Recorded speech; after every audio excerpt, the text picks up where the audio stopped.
नमस्कार प्यारे विद्यार्थियों, मैं सुमंत कुमार आप सभी का अविरल एकेडमी के 10 धमाकेदार करंट अफेयर की श्रृंखला में स्वागत करता हूं। आज का हमारा पहला महत्वपूर्ण करंट अफेयर है विश्व पर्यावरण दिवस 2021। प्रत्येक वर्ष 5 जून को विश्व पर्यावरण दिवस मनाया जाता है। विश्व पर्यावरण दिवस मनाए जाने की पहल संयुक्त राष्ट्र के द्वारा स्टॉकहोम सम्मेलन 1972 में की गई। इसी सम्मेलन में 5 जून 1972 को यूनेप अर्थात यूनाइटेड नेशंस इन्वायरमेंट प्रोग्राम नामक संस्था का उद्भव हुआ, जिसका मुख्यालय नैरोबी है। यूनेप के ही प्रयास से पहली बार 1974 में पर्यावरण दिवस मनाया गया। तो विश्व पर्यावरण दिवस पहली बार यूनेप के प्रयास से 1974 में मनाया गया। पर्यावरण दिवस को बढ़ावा देने के लिए संयुक्त राष्ट्र संघ द्वारा प्रत्येक वर्ष एक देश को मेजबान के रूप में चुना जाता है। तो 2021 के पर्यावरण दिवस में मेजबान के रूप में पाकिस्तान को चुना गया।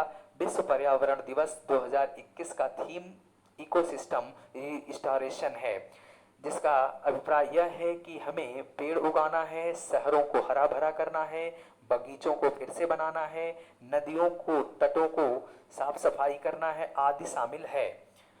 दूसरा महत्वपूर्ण करंट अफेयर है किस देश ने मौत की सजा को समाप्त कर दिया? तो कजाकिस्तान ने मौत की सजा को समाप्त कर दिया।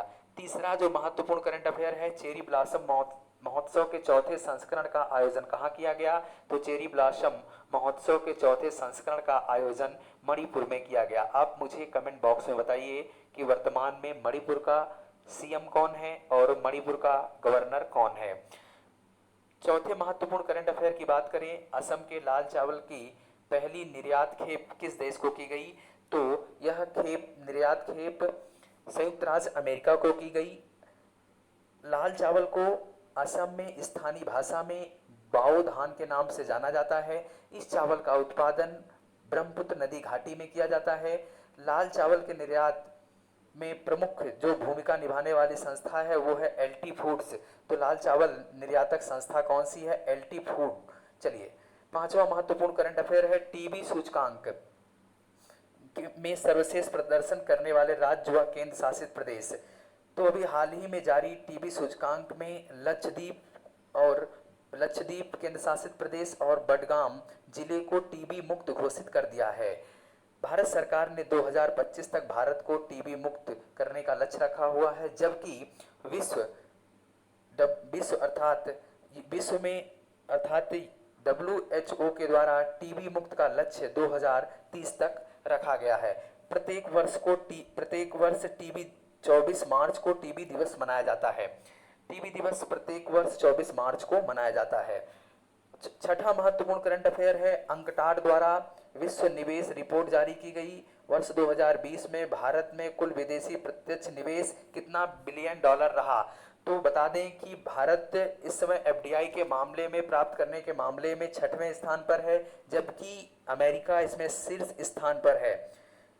यह रिपोर्ट अंकटाड के द्वारा जारी की जाती है। इसका मुख्य विषय है investing in sustainable recovery.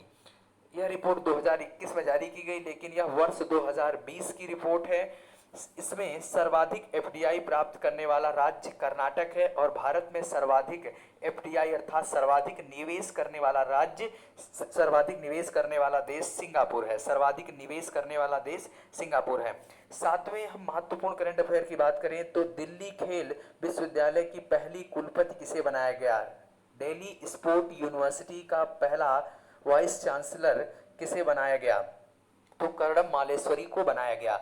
Karnam Malleswari के बारे में बात करें तो ओलंपिक में पहला पदक भारत को दिलाने वाली कर्णम मालेश्वरी हैं, जिन्होंने सिडनी में भार उत्तोलक में सन 2000 में कांस्य पदक दिलाया था। आठवां महत्वपूर्ण करंट अफेयर है जापानी तकनीक पर आधारित देश का पहला हीलिंग सेंटर अर्थात वन चिकित्सा केंद्र कहाँ स्थापित किया गया? तो देश का पहला हीलिंग सेंटर अर्थात वन चिकित्सा केंद्र रानीखेत, उत्तराखंड के रानीखेत में स्थापित किया गया। नौवां महत्वपूर्ण करंट अफेयर है भारत का 51वां टाइगर रिजर्व कौन सा है? तो सिरिविल्लुपुथुर और मेघामलाई वन्यजीव अभ्यारण्य को मिला करके भारत में 51वां टाइगर रिजर्व बनाया गया है जिसका नाम है श्रीविल्लुपुथूर मेघामलाई टाइगर रिजर्व, जो कि तमिलनाडु राज्य में स्थित है। 10वां महत्वपूर्ण करंट अफेयर है, किस देश ने नए संविधान निर्माण के लिए जनमत संग्रह किया? तो चिली ने जो है नए संविधान निर्माण के लिए जनमत संग्रह किया और इसके पक्ष में अधिक मतदान हुए हैं। तो अर्थात नए संविधान बनाने के पक्ष में अधिक मतदान हुए हैं। तो ये थे आज के हमारे 10 महत्वपूर्ण करंट अफेयर। आप इस चैनल को ज़्यादा से ज़्यादा अपने दोस्तों में शेयर करें, लाइक करें और कमेंट करें। धन्यवाद।